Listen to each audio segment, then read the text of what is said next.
Good morning, students, and welcome to the new topic, that is the aerial or flight adaptations in birds. पक्षियों में उड़ान अनुकूलन। उड़ान अनुकूलन के बारे में जब हम कहते हैं तो यंग के वो कहावत गलत नहीं होगी। जैसे according to him The birds are the masters of the air. Birds को वायु के स्वामी कहते हैं, वो गलत नहीं होगी, क्योंकि पक्षियों के शरीर में या बर्ड्स के शरीर में ऐसा कोई ऑर्गन या ऑर्गन सिस्टम नहीं है जो उड़ान के लिए या फ्लाइट के लिए रूपांतरित नहीं हुआ है। फ्लाइट के डिमांड के कारण उनके कंकाल जो है या स्केलेटन जो है लाइट है, but it is strong. The flight muscles are strong, but वो वेट उठाने के लिए मॉडिफाइड हो चुकी है।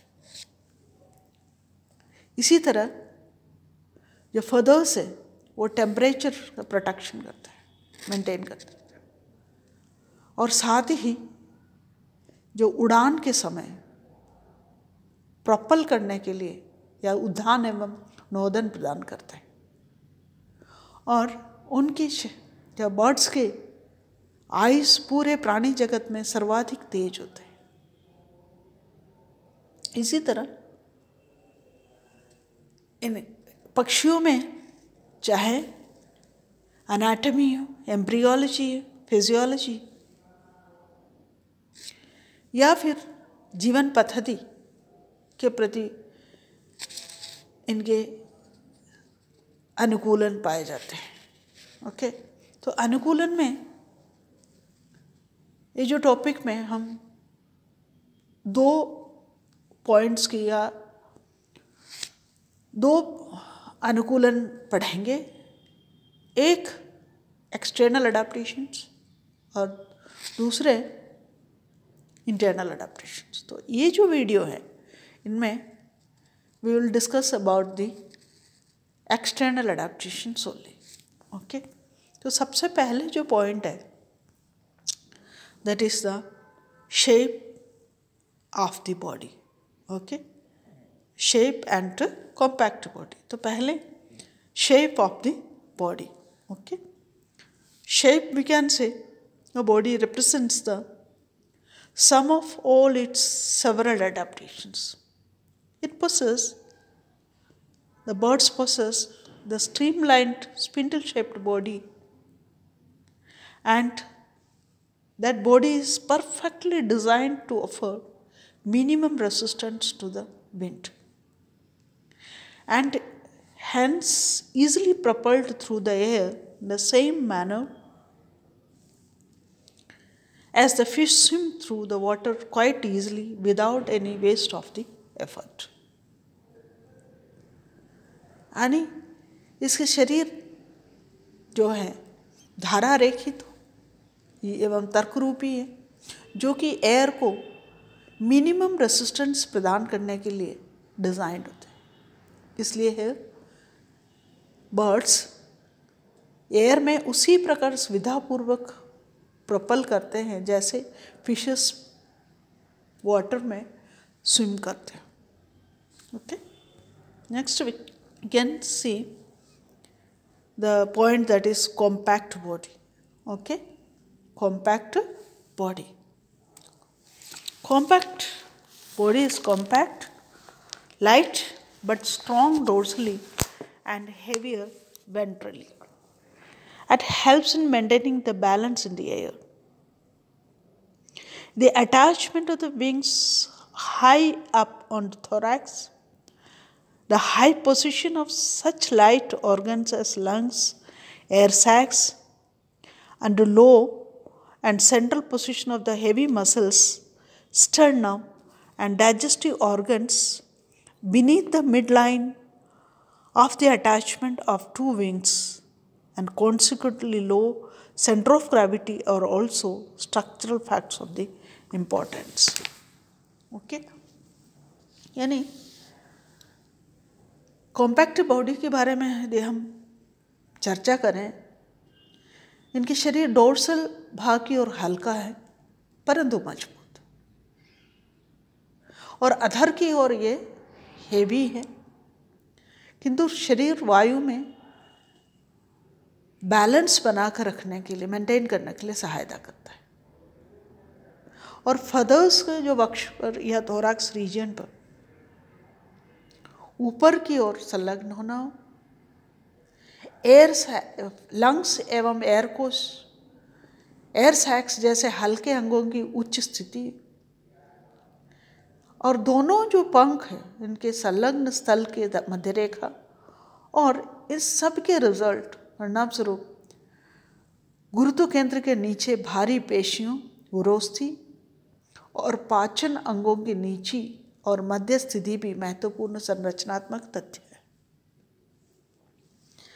Next point we will study, that is the body covering of the feathers.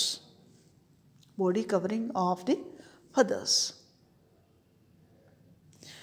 Body covering में we can say feathers are the diagnostic features of the birds. बिल्कुल वो डायग्नोस्टिक फीचर्स में दैदानिक लक्षण होते हैं, क्योंकि किसी भी अन्य जंतु समूह में इस तरह के कैरेक्टरिस्टिक्स विकसित नहीं हुए हैं। इनके जो feathers है, they are smooth, closely fitting and backwardly directed contour feathers make the body streamlined and further help its passage through the air by reducing friction to minimum. Okay? यानी जो शरीर में उपस्थित जो feathers है वो चिकने स्मूथ है, इसी तरह से घनिष्ठता पूरे जुड़े हैं कि क्लोजली फिटेड होते हैं, और पीछे को देह पिच और शरीर को धारा रहित और घर्षण को न्यूनतम बनाकर उसके वायु से गुजरने में सहायता करते हैं। और ये लाइट जो feathers से शरीर को चारों ओर से ढकने वाली वायु का एक बड़ा सा ब्लैंकेट सा बनाकर रोके रखते हैं और शरीर की बॉयंसी को बहुत बढ़ा देते हैं। ओके, और इसी तरह ये feathers जो है इसको टेम्परेचर को मेंटेन रखने में भी हेल्प करते हैं।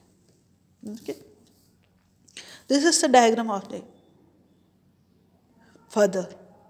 Okay, contour feathers। और feathers के अंदर जो feathers जो है इनमें पार्ट्स में that possess the hollow shaft calamus. ये this is the calamus, hollow shaft that is calamus, and small barbules or barbules. Then there is the spreaded area. This is the vein. The middle there is the rachis. Okay. Now this is the part of the feather. Okay, the barbules, the barb and also the barbules, and here it is hooklets are also seen.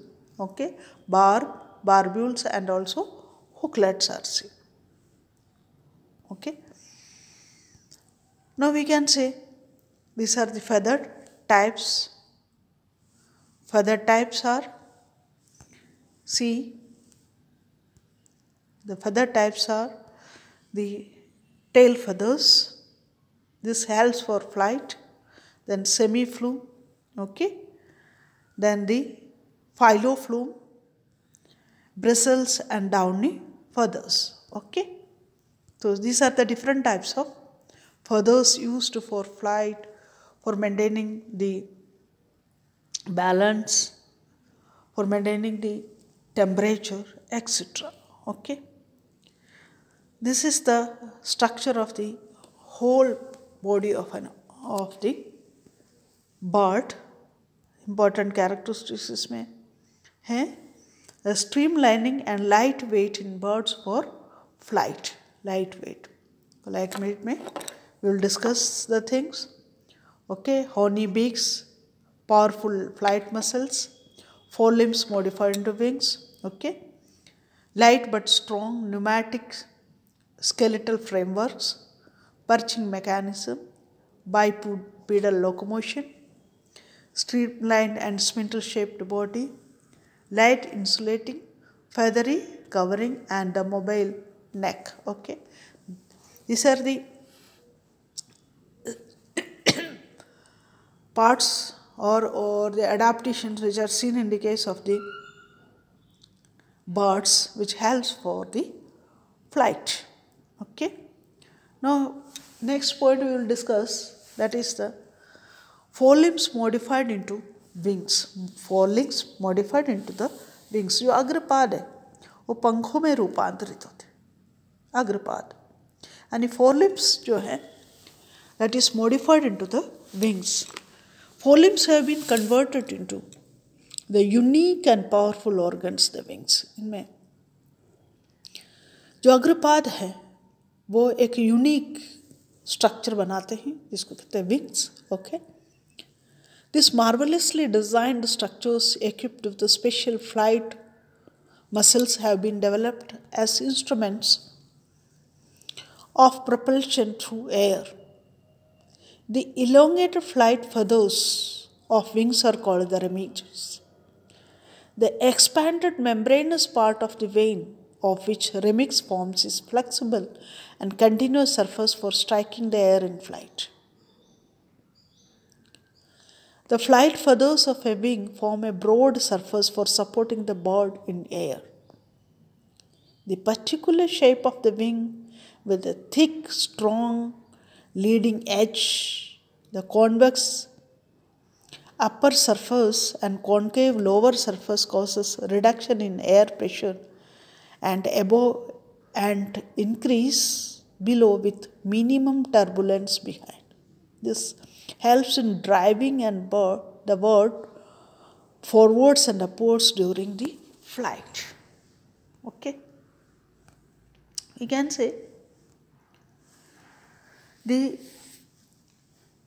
forelimbs जो है wings में परिवर्तित हुए, अग्रपाद जो है वो पंखों में रूपांतरित. इस तरह के विशेष उड़न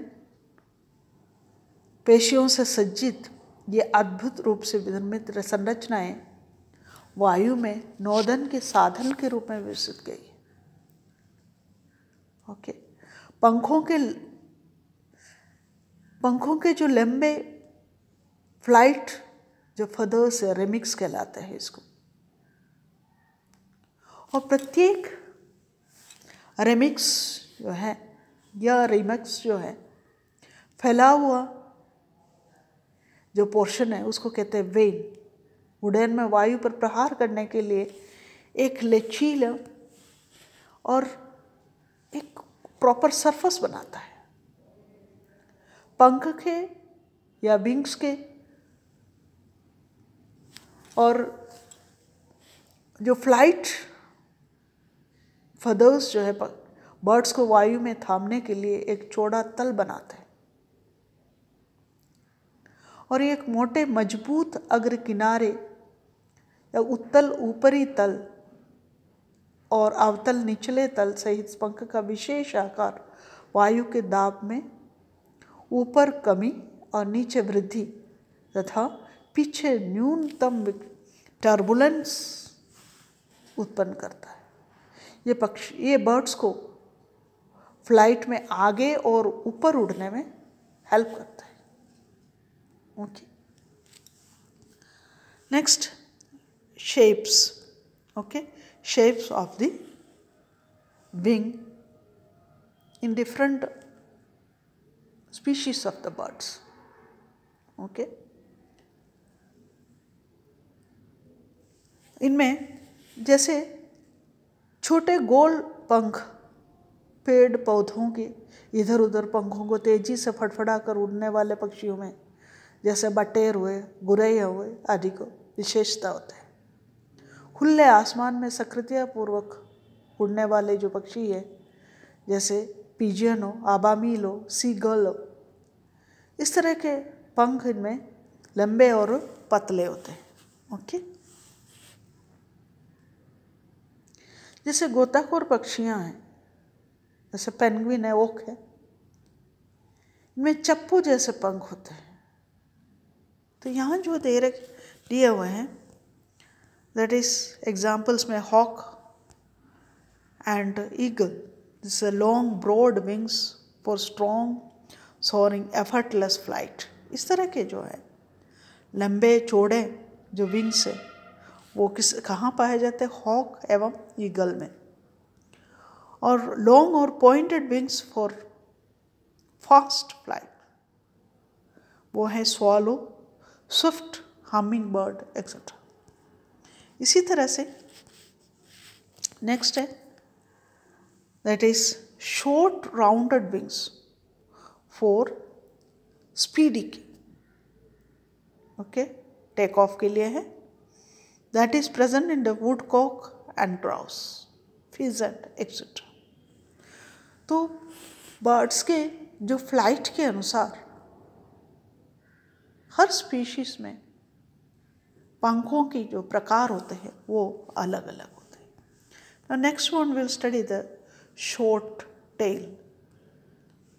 Short muscular tail bears a series of long, strong caudal feathers or rectrices arranged like a manner and serves as a rudder for steering the flight to suddenly check flight and as balance in perching, counterbalance in perching.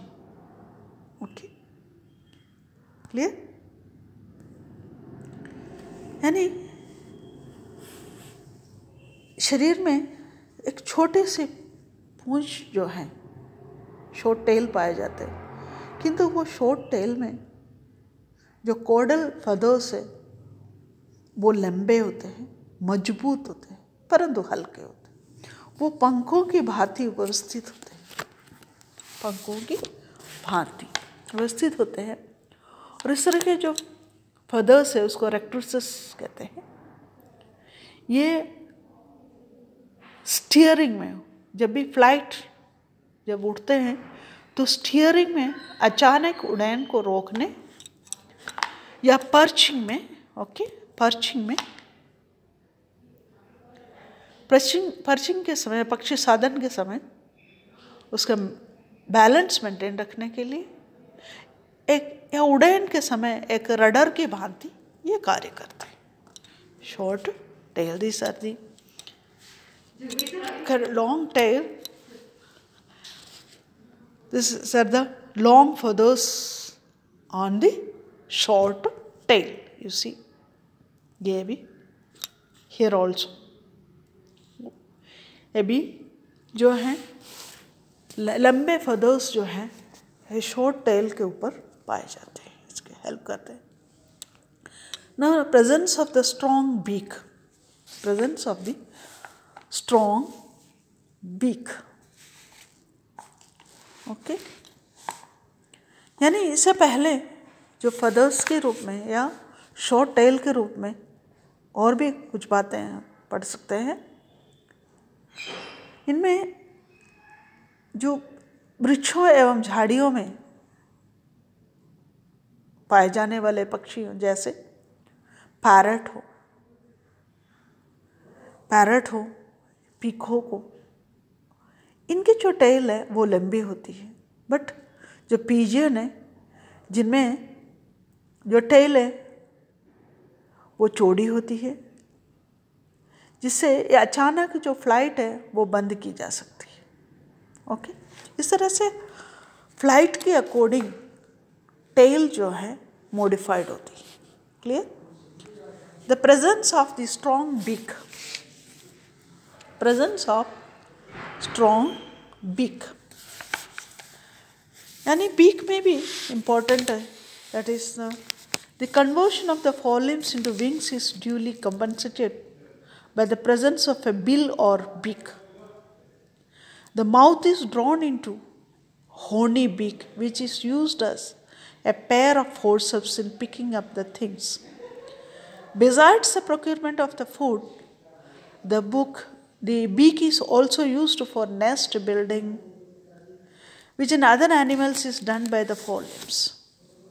Next we can say, these are the diagrams of the beak in the case of the birds according to their mode of feeding. Okay, different types of beaks.